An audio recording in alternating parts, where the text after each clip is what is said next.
बहुत समय पहले की बात है। एक जंगल में बूढ़ा कमजोर बगुला रहा करता था। बगुला इतना कमजोर हो चुका था कि अब उसे शिकार पकड़ने में भी बहुत समस्या उठानी पड़ती थी। एक दिन बगुला एक तालाब के किनारे बैठा हुआ तालाब के अंदर की मछलियों को हसरत भरी नजर से देखे जा रहा था। तभी एक मछली बगुले को देखकर बोली, क्या बात है बगुला भगत, इतनी गौर से क्या देख रहे हो? मैं 2 दिन से भूखा हूँ। कमजोर होने के कारण मैं कोई शिकार नहीं पकड़ पा रहा। इस संसार में जो भी जन्म लेता है उसे 3 दौर से गुजरना ही पड़ता है, बचपन, जवानी और बुढ़ापा। तुम अपने जीवन के 2 दौर देख चुके हो, अब तीसरे का भी आनंद उठाओ।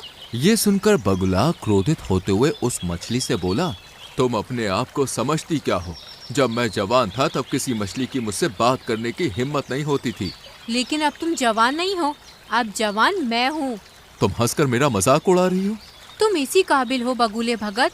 मैंने तुम्हारे चर्चे अपनी माँ और अपनी दादी से सुने हैं। जब तुम जवान थे तब तुम बहुत ही बुरे स्वभाव के थे। अब तुम बूढ़े हो चुके हो, इसलिए तुम्हारा मजाक उड़ाकर मैं तुमसे अपने पूर्वजों के साथ किए गए दुर्व्यवहार का बदला ले रही हूँ। बस इतना बोलकर मछली बगुले का मजाक उड़ाती हुई वहां से चली गई। बगुला उदास होकर जाती हुई मछली को देखकर अपने आप से बोला, काश मैं जवान होता तो इस स्वादिष्ट मछली को जरूर खाता। मगर बगुला नहीं जानता था कि इस दृश्य को दूर से एक कबूतर बैठा हुआ देख रहा था। कबूतर तुरंत उड़ता हुआ मीनू मौसी और रानू चिड़िया के पास जा पहुंचा और उन दोनों की ओर देखकर बोला, जब से मैंने बगुले का हाल देखा है तब से तो मुझे बुढ़ापे से डर लगने लगा है। रानू चिड़िया चौंकती हुई बोली, तुम कहना क्या चाहते हो? रानू, आज मैंने तालाब के किनारे एक बूढ़े बगुले को देखा। मैंने देखा कि किस तरह से एक मछली उसके बुढ़ापे का मजाक उड़ाती हुई वहां से चली गई। वो बेचारा बगुला 2 दिन से भूखा है। कबूतर की बात सुनकर रानू चिड़िया उदास होती हुई मीनू मौसी की ओर देखकर बोली, मीनू मौसी, क्या हम भी जब बूढ़े हो जाएंगे तो क्या हमारा भी हाल बगुले की तरह होगा? नहीं रानू, ऐसा कुछ नहीं होगा, क्योंकि हम सभी अपने बुढ़ापे का इंतजाम करके चलेंगे। और रहा सवाल उस बगुले का, तो उसके बारे में सुनकर मुझे बुरा लग रहा है, लेकिन कोई भी किसी का ऐसे ही मजाक नहीं उड़ाता। ये सुनकर रानू चौंकती हुई बोली, आप कहना क्या चाहती हैं मीनू मौसी? देखो, कबूतर ने केवल उस बगुले का बुढ़ापा देखा है, क्या पता वो जवानी में कैसा हो। जो भी हो मीनू मौसी, हमें उस बगुले की मदद करनी चाहिए। हम उसकी मदद भला किस प्रकार से कर सकते हैं? हम तो स्वयं कमजोर पक्षी हैं और हम सब शाम तक मेहनत करके बड़ी मुश्किल से स्वयं अपना पेट भर पाते हैं। इतना बोलकर मीनू मौसी वहां से चली गए। मगर रानू चिड़िया के दिमाग में बार बार बेचारे उस बूढ़े बगुले का विचार आ रहा था। रानू चिड़िया इसी उधेड़ बुन में उड़ती हुई जंगल के दूसरे छोर पर जा रही थी कि तभी उसकी नजर एक चील पर पड़ी। रानू चिड़िया ने देखा कि उस चील के इर्द गिर्द बहुत सारे पक्षी गोल घेरा बनाए हुए बैठे थे। अरे, ये चील तो हमारे जंगल की नहीं लगती, और ये सारे पक्षी इस चील के सामने सम्मान पूर्वक क्यों बैठे हुए हैं? मुझे जाकर पता करना चाहिए। रानू चिड़िया उड़ती हुई उस चील के पास पहुंच गई और वहां बैठे हुए काले कौवे से बोली, काले कौवे, आखिर हमारे जंगल के सारे पक्षी इस चील के सामने क्यों बैठे हुए हैं? और ये चील तो हमारे जंगल की नहीं लगती। रानू, ये कोई मामूली चील नहीं है, बल्कि चमत्कारिक और विचित्र चील है, जो दूसरे जंगल से भ्रमण करती हुई यहाँ तक आई है। कुछ दिनों बाद ही यहाँ से चली भी जाएगी। जितने भी पक्षी यहाँ मौजूद हैं, उनकी कोई ना कोई समस्या है। वो सब अपनी समस्याओं का समाधान करवाने के लिए इस चील के पास बैठे हैं। रानू चिड़िया हंसते हुए काले कौवे से बोली, मुझे तुमसे ऐसी अंधविश्वास भरी बातों की उम्मीद नहीं थी। नहीं रानू, मैं स्वयं अपनी आंखों से इस चील का चमत्कार देख चुका हूँ। तभी वो चील रानू चिड़िया की ओर देखकर बोली, मैं कोई पाखंडी चील नहीं हूँ, मुझ में वास्तव में चमत्कारिक शक्तियाँ हैं। मैं कैसे मान लूँ? तो फिर तुम मुझे बताओ, तुम क्या देखना चाहती हो कि तुम्हें विश्वास हो जाए कि मैं एक चमत्कारिक चील हूँ?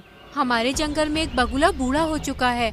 बूढ़े होने की वजह से बेचारा वो शिकार नहीं कर पा रहा है।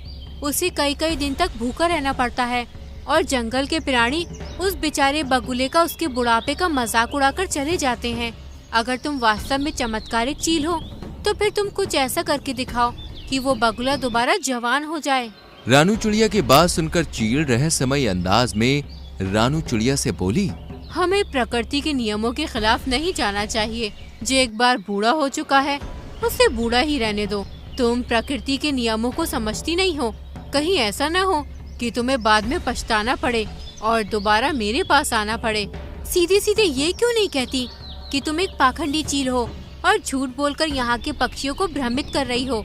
रानू चिड़िया की बात सुनकर चील क्रोधित होती हुई बोली, ठीक है, अगर तुम यही चाहती हो तो यही सही। इतना बोलकर उस चील ने जमीन में रखा हुआ एक दाना रानू चिड़िया के पास फेंक दिया और रानू चिड़िया से बोली, ये एक चमत्कारिक शक्तियों का अभिमंत्रित किया हुआ दाना है। जाओ जाकर इस दाने को उस बगुले को खिला दो। वो बगुला जवान हो जाएगा, उसके अंदर जवानी जैसी ही शक्तियाँ आ जाएंगी। चील की बात सुनकर रानू चिड़िया उस दाने को उठाकर तुरंत उस तालाब के किनारे बैठी हुई बगुले के पास पहुंच गई और उसे सारी घटना बताते हुए बोली, जब मुझे कबूतर ने तुम्हारे बारे में बताया तब मुझे तुम्हारे लिए बहुत बुरा लगा, इसलिए मैं तुम्हारे लिए चमत्कारिक दाना लाई हूँ। तुम जैसे ही इस दाने को खाओगे दोबारा जवान हो जाओगे। फिर तुम्हें भूखा नहीं रहना पड़ेगा और ना ही कोई तुम्हारा मजाक उड़ाएगा। चील की बात सुनकर बगुला खुश होते हुए रानू चिड़िया से बोला, तुम तो वाकई बहुत अच्छी हो रानू, मैं इस दाने को जरूर खाऊंगा। जैसे ही बगुले ने विचित्र चमत्कारिक दाने को खाया वो दोबारा से जवान हो गया। बगुले के दोबारा जवान होते ही रानू चिड़िया खुश होती हुई वहां से चली गई। रानू चिड़िया के जाते ही बगुला अपने आप से बड़े ही घमंडी अंदाज में बोला, अब तो मैं दोबारा जवान हो गया हूँ, अब मैं इस तालाब की सारी मछलियों को खा जाऊंगा। तभी बगुले की नजर एक सुंदर मछली पर पड़ी। बगुले ने बड़ी ही बेदर्दी से उस सुंदर मछली को अपनी चोंच से दबोच लिया।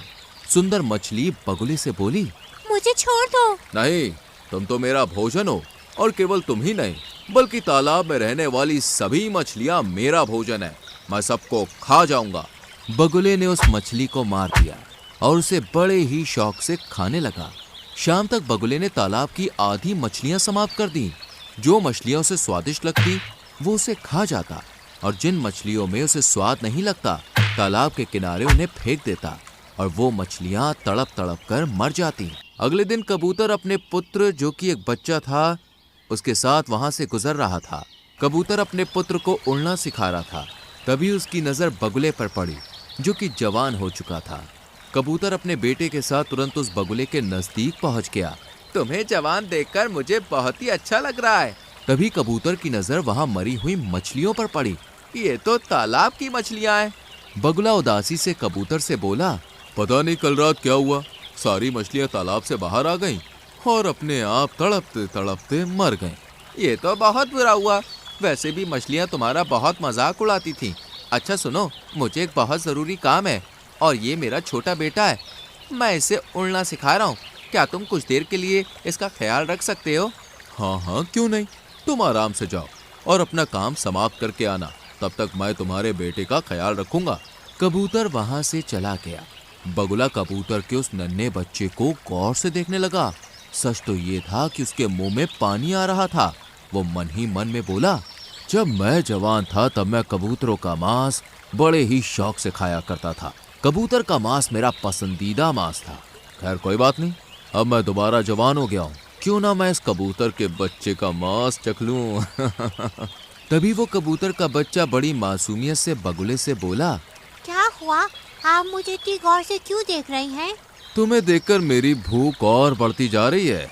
इतना कहकर बगुले ने अपनी चोंच से उस कबूतर के बच्चे को बड़ी ही बेदर्दी से मार दिया और उसे खा गया।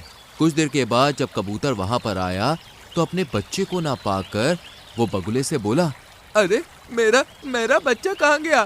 तभी तालाब से एक मछली निकलकर बाहर आ गई और कबूतर से बोली, तुम्हारे बच्चे को यही बगुला भगत खा गया है। ये सुनकर कबूतर अविश्वास भरी नजरों से बगुले की ओर देखने लगा। तभी बगुला अकड़ता हुआ कबूतर से बोला, हाँ हाँ खाया है, तो इसमें समस्या क्या है? मुझे मांस पसंद है और तुम्हारे बच्चे का मांस मुझे बहुत ही ज्यादा अच्छा लगा, इसलिए मैं उसे खा गया। ये तो बहुत गलत बात है। तो तुम क्या कर लोगे? तुम मेरा मुकाबला नहीं कर सकते। समझ गया, इसका मतलब इस तालाब के अंदर रहने वाली मछलियों को भी तुम नहीं मारा है। इतना बोलकर कबूतर उड़ते हुए रानू चिड़िया के पास पहुंच गया और उसे सारी घटना बताते हुए बोला, मुझसे बहुत बड़ी भूल हो गई रानू चिड़िया, वो बगुला बूढ़ा ही सही था। मुझे तुम्हारे बच्चे की मौत के बारे में सुनकर बहुत बुरा लग रहा है और मुझे अपने ऊपर पछतावा भी हो रहा है। उस चील ने बिल्कुल सही कहा था, हमें प्रकृति के नियमों के साथ छेड़छाड़ नहीं करनी चाहिए। चलो मेरे साथ। रानू चिड़िया कबूतर के साथ उस चील के पास पहुंच गई और सारी घटना बताती हुई बोली, मुझे क्षमा कर दो चील, मैंने तुमसे कहा था परंतु तुमने मेरी बात नहीं मानी। खैर अभी भी कुछ नहीं बिगड़ा। इतना बोलकर उस चील ने एक और दाना रानू चिड़िया के सामने फेंक दिया। इस दाने को उस बगुले के ऊपर फेंक देना, वो दोबारा बूढ़ा हो जाएगा। रानू चिड़िया तुरंत उस दाने को लेकर उस बगुले के पास पहुंच गई और ऊपर से उसने वो दाना बगुले के ऊपर फेंक दिया। दाना शरीर से स्पर्श होते ही बगुला फिर से बूढ़ा हो गया। अरे ये मेरे साथ क्या हो रहा है? मैं तो फिर से बूढ़ा हो गया। तभी रानू चिड़िया क्रोधित होती हुई बगुले से बोली, तुम बूढ़े ही अच्छे लगते हो बगुले, जो मैंने भूल की थी उसे मैंने सुधार दिया। इतना बोलकर रानू चिड़िया वहां से चली गई और बगुला दोबारा बुढ़ा और कमजोर हो गया।